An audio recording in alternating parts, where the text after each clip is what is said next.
Praise lord. ఈరోజు సామెత నేర్చుకుందామా? సామెతల గ్రంథం 14వ అధ్యాయం 2వ వచనం. యథార్థంగా ప్రవర్తించువాడు యెహోవా యందు భయభక్తులు గలవాడు, కుటిల చిత్తుడు ఆయనను తిరస్కరించువాడు.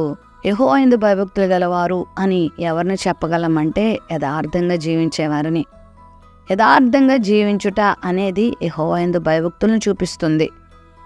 భయభక్తులు అనంటే చాలామంది భక్తిని కలిగి ఉండడం అనుకుంటారు. భక్తి అంటే వాళ్ళు అనుకున్నటువంటి ఆయా రకాల మత పద్ధతులను, విధానాలను వారు గైకుంటూ మేము చాలా భక్తిపరులం అనుకుంటూ ఉంటారు. అయితే మతపరమైనటువంటి విధి విధానాలను కలిగి ఉండడం భయభక్తులు కాదు, కానీ యథార్థత కలిగి జీవించటం. అంటే యథార్థంగా అంటే అర్థం ఏంటో తెలుసా? పరిశుద్ధమైన విధానంలో, నీతియుక్తమైన విధానంలో, దేవుడు బోధించినట్లుగా, దేవుడు చెప్పినట్లుగా జీవించడమే యథార్థత కలిగి జీవించడం అంటే.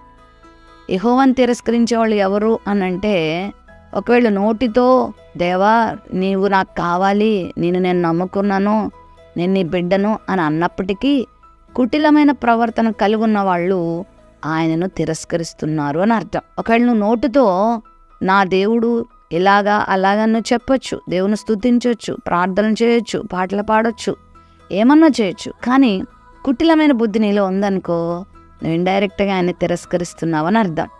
అంటే ఆయనను తిరస్కరించేవారు గుంపులో నువ్వు చేరిపోయావన్నమాట. కాబట్టి కుటిలం అనేది చాలా ప్రమాదం.